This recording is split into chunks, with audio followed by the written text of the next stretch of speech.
जी यहाँ पर इस वक्त मैं खड़ा हूँ, ये इधर मेरी बहन है।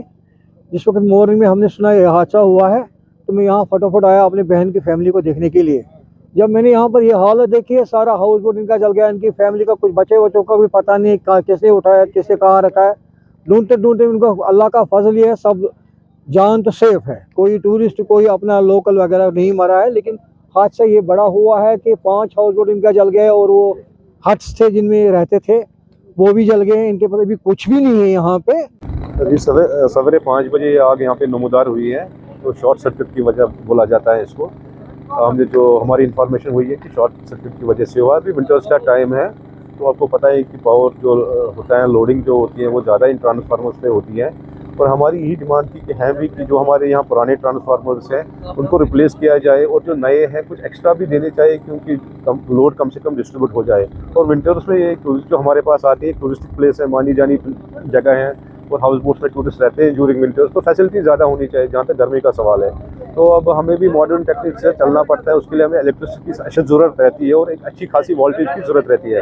जब वोल्टेज में या इलेक्ट्रिसिटी में कोई फ्लैक्चुएशन हो जाती है तब प्रॉब्लम्स हो जाती है डेफिनेटली। तो वही वजह हुआ है कि उसकी वजह से आग नमूदार हुई है। फिर कुछ गैस सिलेंडर्स भी बाहर थे तो वो भी उसकी जद में आ गए, तो वो भी ब्लास्ट हो गए। तो ये 5 हाउस बोट्स हैं बिल्कुल ख़त्म हो गए।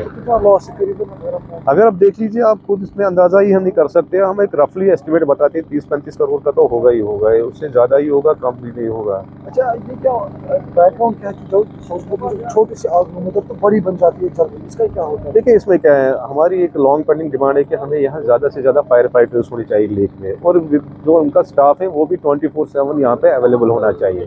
तो एक वो पाइपलाइन में अभी तो मेरे को लगता है कि इस हादसे के बाद अब डिपार्टमेंट्स उसमें देरी नहीं करेंगे, तो हम 1-2 पॉइंट्स पे इनको मतलब जहाँ पे रिक्वायरमेंट है, जैसे नेहरू पार्क में यहाँ पे या जो हमारा नियर बाई एरिया है, तो उनका स्टाफ और विद द फायर फाइटर्स होने चाहिए। इसमें हाउस बोट्स में आग क्यों फैल जाती है, ये बहुत पुराने यूनिट्स हैं, मतलब कोई 60 ईयर्स, कोई 70 ईयर्स, कोई 50 ईयर्स से कम कोई होगा ही नहीं। और इनमें जो हैंडवर्क होता है, खासकर वुड कार्विंग का काम होता है, उसमें जो स्पिरिट की पॉलिश होती है, क्योंकि वो ट्रेडिशनल काम होता है, वो पेट्रोल से ज़्यादा तेज़ होता है।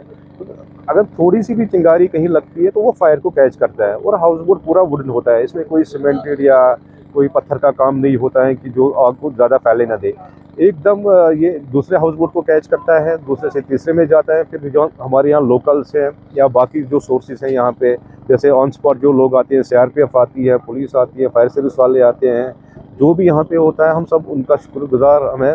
तो वो तब इतनी मेहनत से बाकी हाउस बोट्स को कैसे बचाते हैं, मेरे को लगता है आप इमेजिन नहीं करेंगे एक हाउस बोट को निकालने में कितना टाइम लगता है, फिर सेव कैसे करते हैं ये तो हम ही जानते हैं। अच्छा, मुझे अब ये बताइए कि टूरिस्ट कितने थे वहाँ पर, सब कुछ सेफली निकाला गया और किन्होंने उनको रेस्क्यू किया? देखिए, जहाँ तक टूरिस्ट का सवाल है, हमारी यही प्रायोरिटी रहती है कि पहले हम टूरिस्ट को कैसे सेफ रेस्क्यू करें। और कभी कभी हम भूल भी जाते हैं कि खासकर मालिक लोग या जो ऑन स्पॉट लोग होते हैं कि इस यूनिट में आग लगी है, वो कभी ऑनेस्टली भूल जाते हैं, पहले वो टूरिस्ट को रेस्क्यू करवाते हैं।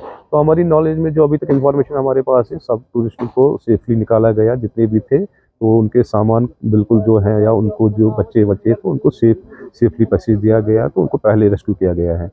तो बाकी हाउस बोट्स तो आप देख ही रहे हैं कि अब हमारी रिक्वेस्ट ये है कि उन पर नजरसानी की जाए। डीसी साहब ने भी आश्वासन दिया है, सेक्रेटरी टूरिज्म साहब भी हमारे साथ इन टच है, डीसी साहब भी हैं। तो आई होप कि जो भी इनकी फॉर्मेलिटीज़ होगी तो उनको जल्द से जल्द सिंगल विंडो क्लियरेंस में क्लियर किया जाए।